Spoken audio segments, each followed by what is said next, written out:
So, ఎవరైనా house wives ఉన్నారు అంటే వాళ్ళకి మీరేం చెప్తారండి? ఇలానే కెరియర్ గ్యాప్ మీరు ఆఫ్టర్ 20 ఇయర్స్ మీ జర్నీ స్టార్ట్ చేశారు. నేను వాళ్ళకి ఒకటే చెప్తాను మ్యామ్. ఇది ఏమి ఏజ్ డజంట్ మ్యాటర్. మీరు ఎప్పుడైనా ఈ డిజిటల్ స్కిల్స్ అనేవి ఇప్పుడు కాలంలో మస్ట్ అండ్ షుడ్ ప్రతి ఒక్కరూ నేర్చుకోవాలి డిజిటల్ స్కిల్స్.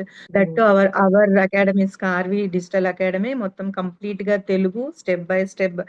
అనాలిసిస్ ఏ టైంలో అయినా మీరు చక్కగా విసుక్కోకుండా మంచిగా వాయిస్ నోట్స్ పెట్టారు. డౌట్స్ అన్నీ కూడా క్లియర్ చేశారు మ్యామ్. నేను ఒకటే చెప్తాను అందరికి. టైం హ్మ్. ఏమీ అవ్వలేదు. అందరికి టైం తీసుకొని స్కార్విలో జాయిన్ అయ్యి ఈ స్కిల్స్ హ్మ్. అన్ని నేర్చుకొని ఇప్పుడు నాకైతే ఇంత ఉపయోగపడ్డాయి. ఇంకా కొందరికి ఒక్కొక్కరి మైండ్ సెట్ ఇంకొకలాగా మీరు చెప్పినట్లు. సో, హ్మ్. వాళ్ళ ఐడియాస్ అనుగుణంగా వాళ్ళు ఇంకా హ్మ్. మిరాకిల్ సృష్టించొచ్చు. So, what about job opportunities and freelancing opportunities in Karvy? కార్వీలో మనకి ఎప్పటికప్పుడు రోజు మనకు ఆల్మోస్ట్ రోజు ఏవో ఒకటి జాబ్ ఓపెనింగ్స్ అనేది పెడుతూనే ఉన్నారు మ్యామ్ మీరు. క్లియర్ కట్‌గా మనకేదో కాంప్లికేటెడ్ వేలో కాకుండా హ్మ్. మంచిగా నీట్‌గా అందరికీ అర్థమయ్యే విధంగా అటు ఎక్కువ చదువుకున్న వాళ్ళకే అర్థమవుతాయి స్కిల్స్ అని భయపడనక్కర్లేదు. హ్మ్. మినిమమ్ నాలెడ్జ్ ఉండి, మినిమమ్ ఫోన్ మనం ఆపరేట్ చేసే నాలెడ్జ్ ఉన్న వాళ్ళకి కూడా వాళ్ళకి కనెక్ట్ అయ్యే కోర్సెస్ కూడా చాలా ఉన్నాయి.